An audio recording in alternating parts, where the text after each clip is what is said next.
तो आइए student start करते हैं अपनी आज की क्लास, जिसमें हम आगे बढ़ाने वाले हैं अपना मैथ्स का टॉपिक नंबर सिस्टम। तो जैसा कि आप जानते हैं लास्ट वीडियो में हमने एक्सपोनेंट एंड पावर के बारे में पढ़ना शुरू किया था, जिसमें मैंने आपको नंबर्स के यूनिट डिजिट्स के बारे में अच्छे से पढ़ा दिया था और यह भी बता दिया था कि अगर मैं सिर्फ और सिर्फ यूनिट डिजिट्स देखूं तो वो रिपीट होते हैं। हर नंबर के यूनिट डिजिट्स जो हैं, कितनी भी आप पावर लगा लीजिए, वो रिपीट जरूर होंगे। और पिछली क्लास में मैंने आपको पेयर बनाना भी सिखा दिया था। सो इस वीडियो को देखने से पहले आप वो वाली वीडियो देख लीजिए अगर आपने वो नहीं देखी है, क्योंकि इस वीडियो में आपको जो भी मैं बताने वाला हूं वो पिछली वीडियो के कंटिन्यूएशन में ही रहेगा, वरना आपको मुश्किल से ही कुछ समझ आएगा इस वीडियो में। चलिए स्टूडेंट्स, तो आज की वीडियो में मैं आपके लिए एक टेबल लेके आया हूं, एक तरह का ये चार्ट है जिसमें आपको क्लियर हो जाएगा कि जितने भी नंबर्स मैंने आपको पिछली क्लास में पढ़ाए थे उनके यूनिट डिजिट्स किस तरह से अलग अलग पेयर में आते हैं। आइए हम देखते हैं। तो देखिए यहाँ पर सिर्फ और सिर्फ एक्सपोनेंट एंड पावर का यूनिट डिजिट्स का टॉपिक मैंने लिया है और इसमें आप देख सकते हैं इस टेबल के टोटल 3 पार्ट हैं, जिसमें मैंने पेयर ऑफ 1, पेयर ऑफ 2 और पेयर ऑफ 3 वाले जितने भी नंबर्स हैं वो अलग अलग कर लिए हैं।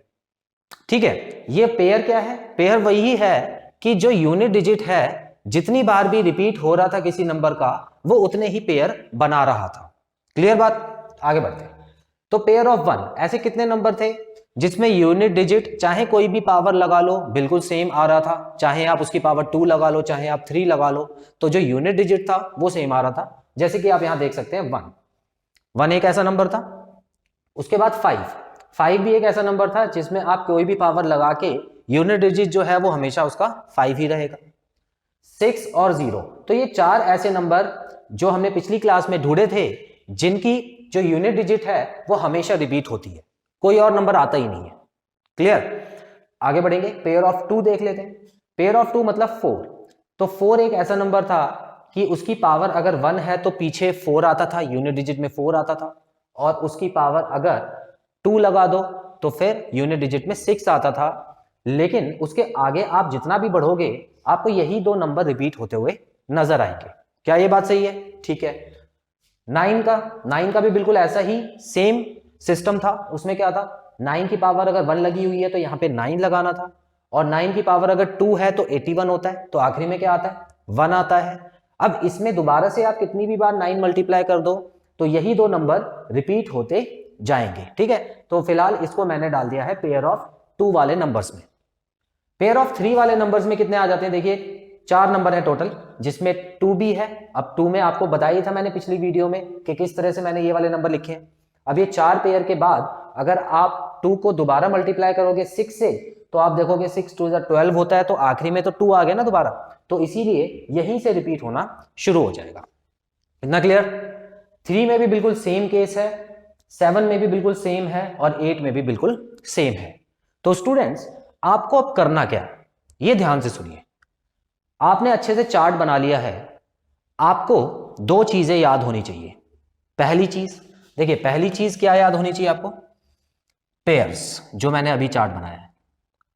कहने का मतलब है कि कौन सा नंबर कितने पेयर बना रहा है ये। अब मैं अगर आपसे पूछूं कि 3 जो था, 3 कितने नंबर्स के पेयर बना रहा था, तो आप बताओगे 4 नंबर के पेयर बना रहा था। आपका आंसर होना चाहिए 4। इसमें से कोई नंबर नहीं बोलना आपको बोलना है 4 पेयर ऑफ, सॉरी यहाँ पे थोड़ा सा गड़बड़ कर दिया मैंने, यहाँ पे पेयर ऑफ 4 होना चाहिए था। ठीक है, तो यहाँ पे आप भी करेक्ट कर लीजिएगा। तो यहाँ पर अगर मैं आपसे पूछता हूं जो 3 है वो कितने नंबर्स के पेयर बना रहा है, तो 4 का बना रहा है। उसके बाद अगर मैं आपसे पूछता हूं कि 9 कितने नंबर्स का पेयर बना रहा है, तो आपको बताना 9 सिर्फ 2 नंबर्स का पेयर बना रहा है। तो एक चीज तो आपको ये याद करनी है। दूसरी चीज, याद नहीं भी करोगे तब भी चलेगा, लेकिन पता जरूर होना चाहिए। कैसे? देखो, दूसरी चीज आपको यह पता होनी चाहिए कि ये जो नंबर्स हैं वो कौन कौन से नंबर्स हैं। क्लियर? ये नंबर्स जो हैं वो कौन कौन से नंबर हैं ये भी आपको पता होना चाहिए। तो कहने का मतलब आपको नंबर्स प्रेजेंटेड इन पेयर्स ये भी आपको पता होना चाहिए। अब मैंने ऐसा क्यों कहा कि ये आपको याद करने की जरूरत नहीं है? देखिए, अगर मैं आपसे पूछता हूं 3 की पावर 4 का यूनिट डिजिट क्या होता है, ठीक है, मैंने आपसे पूछा 3 की पावर 4 का यूनिट डिजिट क्या होता है? तो अगर आपको याद होगा तो आप सीधा लिख दोगे 1, है ना। आपने ये देखो 3 की पावर 1 का ये होता है, 3 की पावर 2 का ये होता है, 3 की पावर 3 का ये होता है और 3 की पावर 4 का ये होता है। तो 3 की पावर 4 का जो यूनिट डिजिट है वो क्या आ गया? वो 1 हो गया। लेकिन अगर मान लो आपको नहीं भी याद है तो आप कैसे कर सकते हो? देखो आपको पता है कि 3 की पावर 1 जो होती है, 3 की पावर 1 का यूनिट डिजिट 1 होता है, सॉरी 3 होता है। 3 की पावर 1 का यूनिट डिजिट क्या होगा? 3 होगा। अब 3 को अगर 2 बार मल्टीप्लाई करोगे तो 9 आ जाएगा पीछे। तो इस 9 को अगर दोबारा 3 से करें, इस 9 को आपको ये सब लिखने की जरूरत नहीं है, आप सिर्फ ये लिखो 3 आ गया पहले। ये तो आपको पता ही है ना कि 3 जब एक बार मल्टीप्लाई होगा तो 3 आएगा। अब 3 को 2 बार मल्टीप्लाई करो, 3 3 जा 9, आखिरी नंबर ले लो 9 ही है। 9 3 जा 27, आखिरी नंबर क्या आ गया? 7 आ गया। 7 3 जा 21, आखिरी नंबर क्या आ गया? 1 आ गया। ये लो आपने सीधा बता दिया। और ये वही नंबर है जो वहां पे लिखे हैं, देख लो ध्यान से, 3971 3971। आपसे मैं पूछता हूं कि 8 की पावर 5 का बता दो। अब देखो ध्यान से, 8 की पावर 5 ले रहा हूं मैं। अब धीरे धीरे पावर के बारे में पता लग रहा है आपको। और क्वेश्चन क्या आएगा? सिर्फ यूनिट डिजिट का, पूरा नहीं, सिर्फ यूनिट डिजिट का क्वेश्चन आएगा, ठीक है। तो बाकी क्वेश्चन को आप हटा सकते हो, इग्नोर कर देना और सिर्फ यूनिट डिजिट पे ध्यान देना। अब देखो मैं कैसे करने वाला हूं। मुझे पता है कि 8 की जो पावर है, देखना ध्यान से कैसे कर रहा हूं मैं। 8 की पावर अगर 1 होती है तो 8 ही आता है। 8 की पावर 2 मतलब 8 8 जा 64 होता है, तो मैं 4 लिख दूं पीछे। अब इसको 8 से मल्टीप्लाई करके आगे बढ़ते रहो, ठीक है। 4 8 जा 32 होता है, 2 लिख दिया। और 8 2 जा 16 होता है, 6 लिख दिया। 4 हो चुकी है, ये पावर 1 थी, ये पावर 2 है, पावर 3 है, पावर 4 है। मुझे क्या करना है? पावर 5। एक बार और 8 से कर लेते हैं। 8 6 जा 48 होता है, तो आखिरी में क्या आ गया? 8 आ गया। तो इसका मतलब जो इसका आंसर आएगा ना स्टूडेंट्स, मेरा 8 ही आएगा। क्वेश्चन क्या पूछा था? Find the unit digit. आपको 8 की पावर अगर 5 दी हुई है तो उसका यूनिट डिजिट बताओ, ठीक है।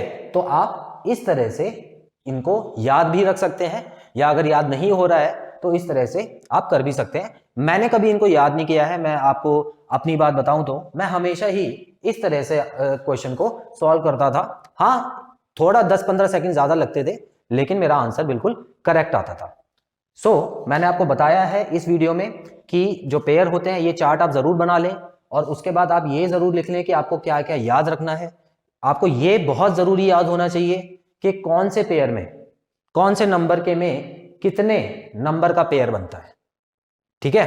कौन से नंबर एंड होने पे कितने नंबर का पेयर बनता है। तो 3 का आंसर होगा 4, 2 का आंसर भी होगा 4 और 7 का आंसर भी होगा 4। क्लियर? अब ये क्या होता है ये तो मैं आपको अगले पार्ट में ही बताऊंगा। क्यों? क्योंकि जो कॉन्सेप्ट है उसको समझाऊंगा। अब देखो यहां पर अगर आपने थोड़ा अंदाजा लगाया हो तो मैं क्या करने वाला हूं आपको इसी में करके दिखाता हूं। जो आने वाले वीडियोस में हम क्वेश्चन करेंगे उसकी स्टार्टिंग थोड़ी करके दिखा देता हूं ताकि आपको आइडिया हो जाए कि हम करने क्या वाले हैं। देखिए यहां पर एक तो ये तरीका है 8 की पावर को सॉल्व करने का, क्लियर है। दूसरा तरीका आपको बताता हूं। मान लेते हैं क्वेश्चन आ गया 8 की पावर 5। ध्यान से समझना क्या कर रहा हूं मैं। 8 की पावर 5 क्वेश्चन आ गया तो मुझे पता है कि जो 8 का जो ग्रुप था वो 4 का था, पता है ना। 8 का ग्रुप क्या था? 4 का था। तो मैंने क्या किया, इसको 8 की पावर 4 मल्टीप्लाई बाय 8 की पावर 1 कर सकता हूं। एक्सपोनेंट एंड पावर का रूल है ना। अगर नहीं पता तो आप एक्सपोनेंट एंड पावर की वीडियो भी देख सकते हैं जाके। तो इसमें अगर ये पावर 5 लगी हुई है तो मैं यहां पर बेस सेम रखकर दोनों की पावर अलग अलग भी कर सकता हूं। तो मैंने क्या किया, 5 को 4 और 1 कर दिया। क्यों? क्योंकि 4 का ग्रुप था, 4 का ग्रुप था, इस वजह से मैंने उसको अलग कर दिया। अब मुझे क्योंकि याद है कि जब 8 की पावर 4 होती है तो आखिरी में क्या आता है? 6 आता है।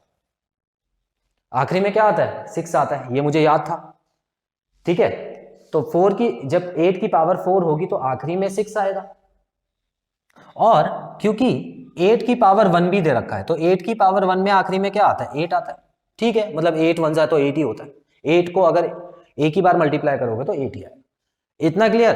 अब क्वेश्चन में पूछा है कि यूनिट डिजिट बतानी है। अब देखो इसकी यूनिट डिजिट आ गई है, बाकी क्वेश्चन से मतलब नहीं है मेरे को, इसकी यूनिट डिजिट आ गई है, दोनों को मल्टीप्लाई कर दूं, दोनों को मल्टीप्लाई करने के बाद आएगा 48। तो इसमें भी मेरा आंसर देखो इस तरह से करूं तो भी वही आंसर आ रहा है जो यहां पर आया था। आ रहा है या नहीं आ रहा? ठीक है, तो यहां पर आप देख सकते हो कि मैंने दूसरे मेथड से किया है जो कि हम आने वाली वीडियोस में करने वाले हैं। चलो अब एक और चीज मैं आपको बताता हूं, ठीक है, एक और एग्जांपल ले लेता हूं ताकि थोड़ा सा आपको और आसान लगने लग जाए टॉपिक। यहां पे मैं लिख देता हूं 29, ठीक है, 29 लिख दिया मैंने, क्लियर है। उसकी पावर मैं लगा देता हूं, इसकी पावर मैं लगा देता, चलो 29 ना लिख के मैं कोई और नंबर लेता हूं, ठीक है। 9 का असल में थोड़ा आसान हो जाएगा, मैं चाहता हूं थोड़ा सा आपसे मुश्किल क्वेश्चन कराया जाए, तो 27 की पावर मैं ले लेता हूं 15, ले सकता हूं, ठीक है। अब देखो आपने सपने में भी नहीं सोचा होगा कि आप इस क्वेश्चन को सॉल्व कर सकते थे एक समय पे, लेकिन अब देखो कितना आसान हो गया। 27 की पावर जब 15 है तो मुझे तो इस नंबर से तो कोई मतलब ही नहीं है, इसको तो आप हटा ही दो, इग्नोर करो इसको पूरा, ठीक है। यूनिट डिजिट में 7 लिखा हुआ है तो 7 की पावर 15 सॉल्व करनी है। अब 15 को 7 का ग्रुप कितने नंबर का है? 4 नंबर का है। कितने नंबर का है स्टूडेंट्स? 4 नंबर का ग्रुप है। तो मैं क्या कर सकता हूं, 7 की पावर 15 को 4 हिस्सों में तोड़ देता हूं, तो इसमें से 4 निकाल दिया तो उसके पास 11 बचा, तो 11 में से और 4 निकल सकता है, ठीक है, तो कितना बचा? 7 बचा। 7 में से और 4 निकल सकता है तो कितना बचा? 3 बचा, सॉरी 7 की पावर 3। ऐसे लिख सकता हूं, बिल्कुल लिख सकता हूं। देखना 4 इसलिए पेयर ले रहा हूं क्योंकि इसका 4 पेयर है, अगर 9 होता पीछे तो मैं 2 पेयर करता, ठीक है। इतना आपको क्लियर है? अब एक बात बताओ, 4 4 4 जब 7 की पावर 4 होती है तो आखिरी में क्या नंबर आता है? 1 आता है। तो ये देखो 1 यहां पे लिख दो इसकी जगह, क्योंकि मुझे आखिरी नंबर से मतलब है और किसी नंबर से मतलब नहीं है। तो 3 बार तो मैंने 1 लिख दिया क्योंकि 7 की पावर 4 थी। अब मैं क्या करूंगा, 7 की पावर 3, अब क्योंकि मुझे ये पता है कि 7 की पावर 3 में कहां जाना होता है? 3 पे, तो इसकी जगह मैंने 3 उठा के लिख दिया। तो आप इन सबको जब मल्टीप्लाई करोगे तो आप देखोगे कि आपका आंसर 3 आ गया, जो कि इस क्वेश्चन का भी आंसर है। लगा कुछ टाइम इसमें? आसान लगा ना? अब बस आने वाली वीडियोस में मैं आपको एक और चीज ऐड करूंगा इसमें, कि अगर मान लो यहां पे 105 होता, सोचो अब दिमाग लगाओ, यहां पे 105 लिखा होता तो क्या आप 4 4 के इतने सारे पेयर बनाते? नहीं ना, इतने सारे पेयर बनाते तो आपके तो बहुत ज्यादा आगे चला जाता और टाइम भी खराब होता है यहाँ पे। तो ये ऐसी पागलपंती हम लोग नहीं करने वाले हैं यहाँ पर, ठीक है। हम क्या करेंगे, हम इसका भी ग्रुप बना लेंगे, मतलब 4 कितनी बार आ रहा है, इसको पूरे को 4 से डिवाइड कर लें, है ना, इसको पूरे को 4 से डिवाइड कर लें तो हमको ये पता लग जाएगा। देखिए इस टॉपिक को मैं यहां पर नहीं छेड़ना चाहता, अभी फिलहाल आप इतना याद रखें कि इस तरह से आपके आंसर बड़े आराम से आने लग जाएंगे, ठीक है। बाकी जो हम करने वाले हैं वो अगली वीडियो में आपको बताऊंगा किस तरह से सारे क्वेश्चंस को, सभी तरह के क्वेश्चन जो होंगे हम एक एक करके करेंगे। सो स्टूडेंट्स, आई होप आज की क्लास में जो भी टॉपिक आपको पढ़ाया गया है बहुत अच्छे से समझ आया है और आपको कोई भी डाउट नहीं है। तो बहुत जल्द मिलते हैं अपने इसी टॉपिक के क्वेश्चन आंसर्स के साथ।